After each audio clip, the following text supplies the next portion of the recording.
기도하시겠습니다. 또 새로운 하루를 허락하신 하나님, 감사와 찬송과 영광을 올려드립니다. 오늘도 첫 시간 주님 앞에 나와서 엎드려 싸우니 세상에서 얻을 수 없는 은혜와 평강으로 채워주시고 슬픔, 걱정, 근심, 염려가 다 떠나가고 샘솟는 기쁨으로 충전되는 이 시간이 되게 하여 주시옵소서. 오직 모든 일에 기도와 간구로 구할 것을 하나님께 아뢰는 자에게 모든 지각에 뛰어난 하나님의 평강이 가득하게 하여 주옵소서. 우리 기도에 응답하시는 예수 그리스도의 이름으로 기도하옵나이다. 아멘. 오늘 함께 묵상하실 말씀은 호세아 9장 10절부터 17절까지의 말씀입니다. 옛적에 내가 이스라엘을 만나기를 광야에서 포도를 만남같이 하였으며 너희 조상들을 보기를 무화과 나무에서 처음 맺힌 첫 열매를 봄같이 하였거늘 그들이 바알 부올에 가서 부끄러운 우상에게 몸을 들이므로 저희가 사랑하는 우상같이 가증하여졌도다. 에브라임의 영광이 새같이 날아가리니 해산하는 것이나 아이 베는 것이나 임신하는 것이 없으리라.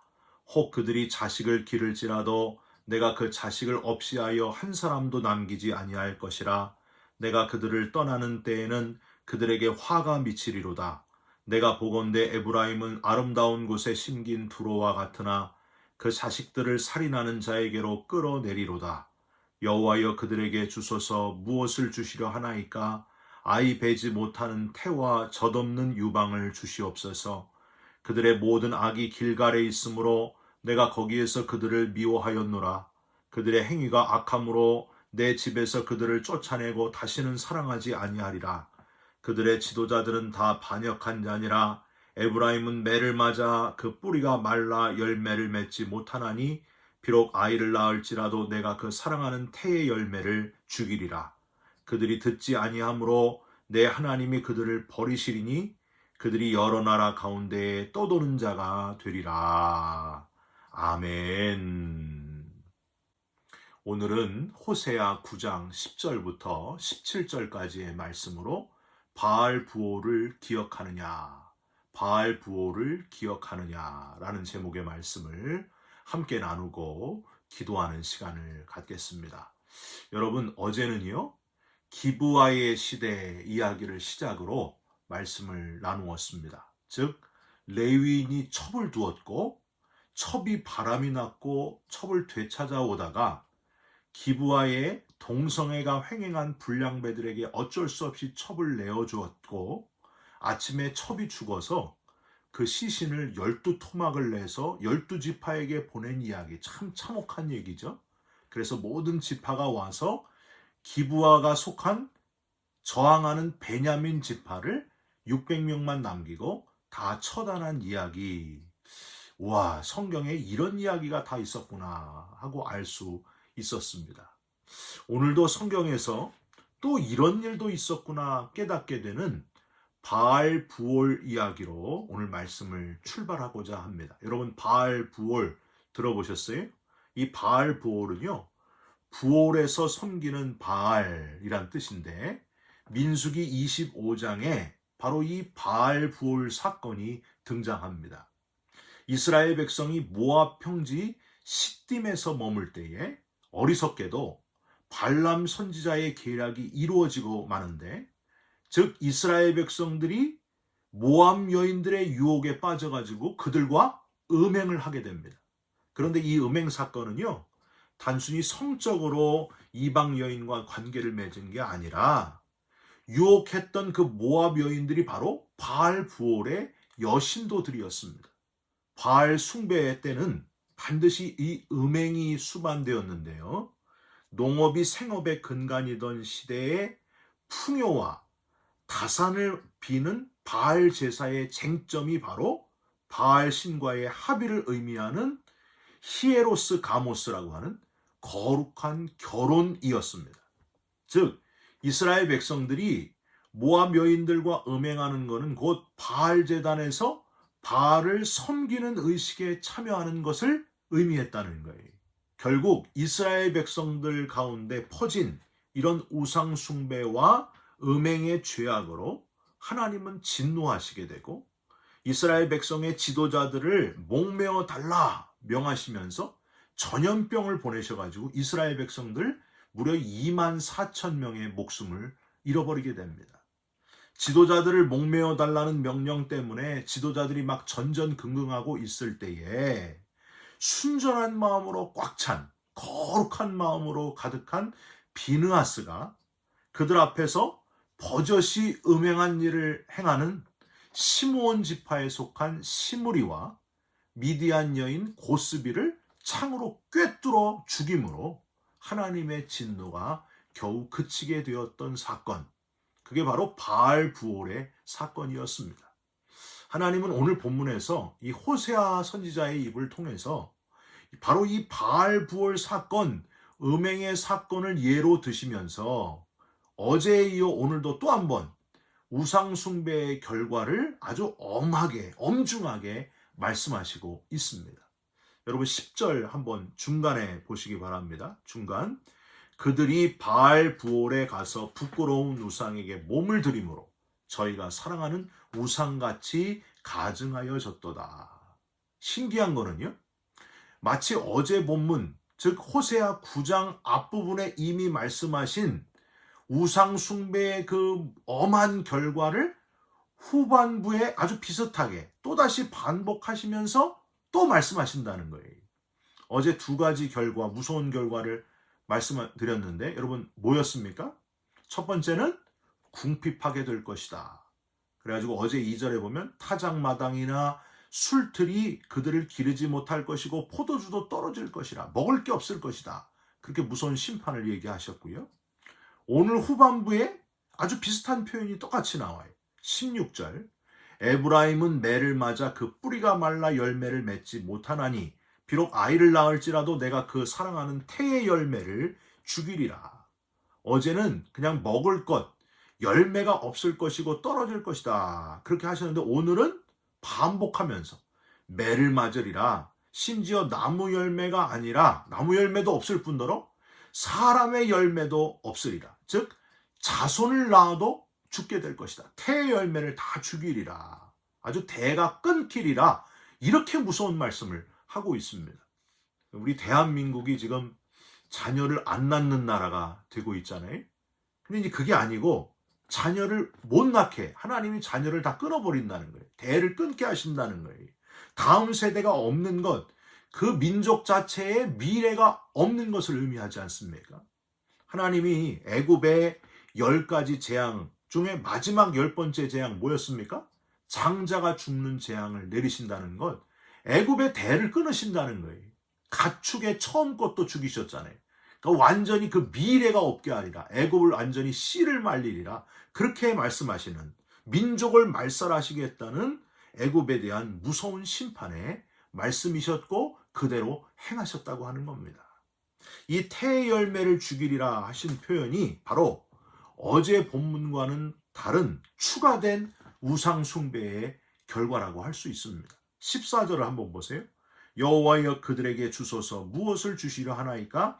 아이 베지 못하는 태와 젖없는 유방을 주시옵소서. 아이를 가지지 못하는 태와 그들을 젖먹이지 못하게 하는 건 이제 대가 끊긴다는 거죠. 다음 세대가 없다. 아이의 미래를 생각할 수가 없다. 그런 심판을 무섭게 하신다는 거예요.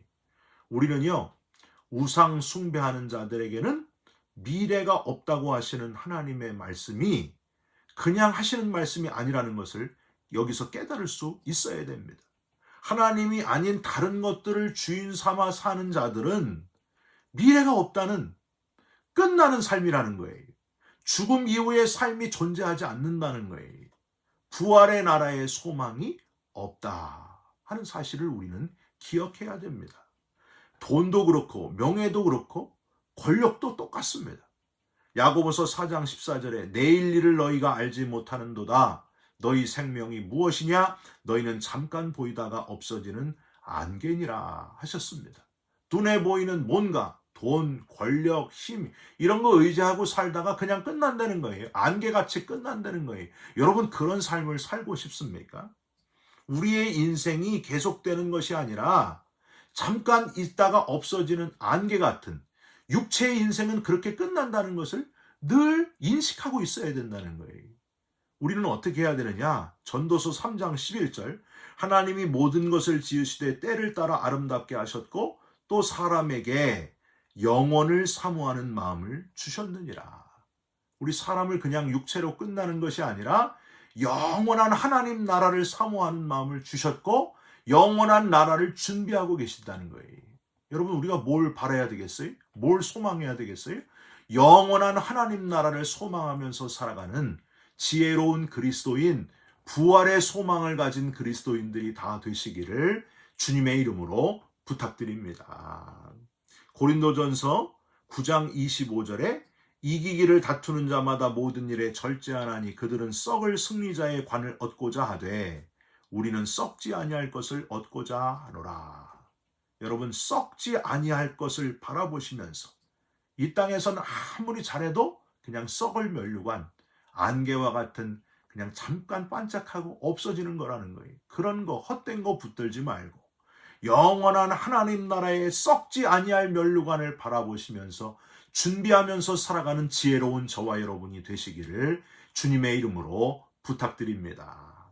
두 번째로, 어제 3절에 우상 숭배했기 때문에 여호와의 땅에 거주하지 못하고 애굽으로 다시 가게 되고 아수르의 더러운 것을 먹으리라 그러셨잖아요.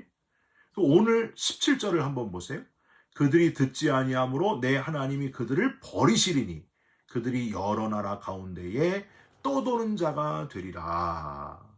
우상 숭배하는 자는요, 하나님이 버리시고 여기저기 떠도는 자, 유리하고 방황하는 자가 되게 하리라 하시는 무서운 말씀입니다.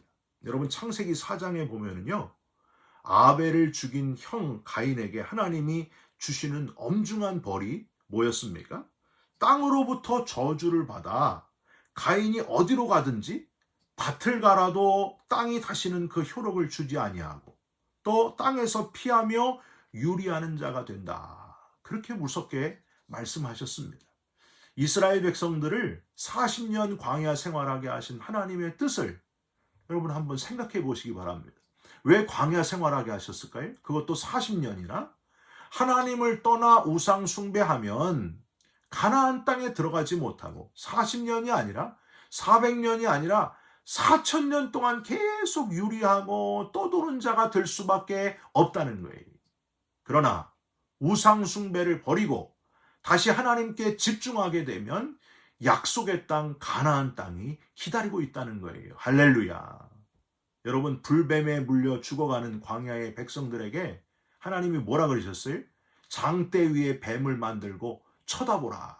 쳐다본즉 살리라. 그러셨습니다. 하나님, 오늘도 또 우상 숭배할 때에 얼마나 무섭게 심판하시는지를 깨닫게 해주시니 감사드립니다. 바알 부호를 기억하게 하여 주시옵소서.